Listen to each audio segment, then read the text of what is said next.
Здравейте! Днес най-после ще осъществиме една стара наша идея. А именно, ще ви демонстрираме какво се случва, когато едра, цицореста дама се качи върху бик тренажор и се опитва да го обязди. За наше голямо нещастие, тъй като няма навита едра цицореста мадама, която да осъществи този план, аз се нека да бъда такава. А преди мене ще се пробва моят приятел диджей Зюмбюл Магасарян Силвестърс, или както и там му беше името. Искам само да кажа, че нет така изглежда много по-добре. По-добре е така да се обличиш, отколкото с глупавите ти дрежки. Не мога да разберем защо ме реди толкова много, братле. Често така, не мога да разбера. Нека да видим кой е по-добрия в язнене. Да. Where did you come from? Where did you go? Where did you come from, Cotton Eye Joe? I've been married a long time ago. Where did you come from? Where did you go? Where did you come from, Cotton Eye Joe? Cotton Eye Joe, I've been married a long time ago. Where did you come from? Where did you go? Where did you come from, Cotton Eye Joe? По-бързо! По-бързо! Шнела! Шнела! Как се чувстваш, Копале? Как се чувстваш? Трудно ли е? Трудно ли е? Кажи.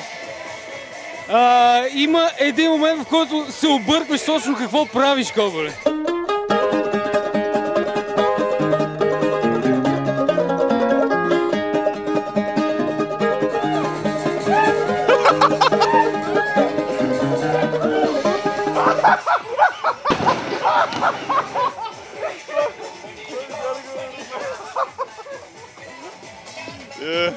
Копале, ти си удари лицето в главата на бика отпред.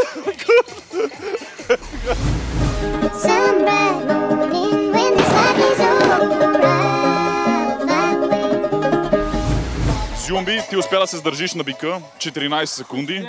Мислиш ли, че аз ще успея да те победа, Копале? Кобале, адски се съмнявам, че знаеш къде отиваш и какво ти предстои.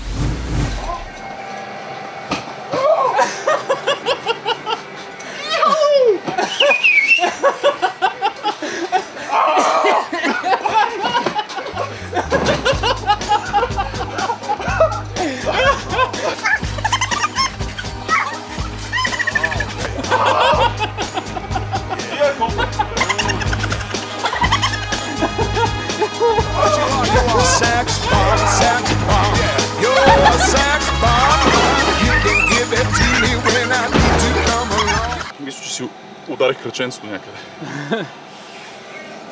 В рогата, Кобале. Тревестит без рана не е тревестит.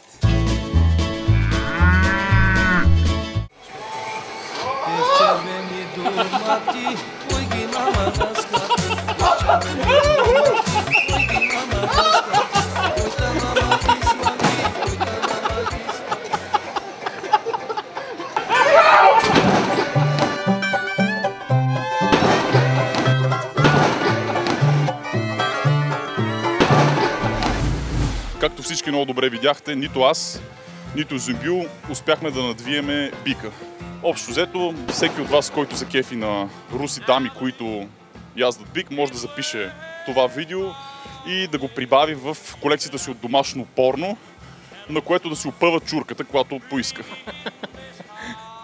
Нямам какво да добавя, Кобале.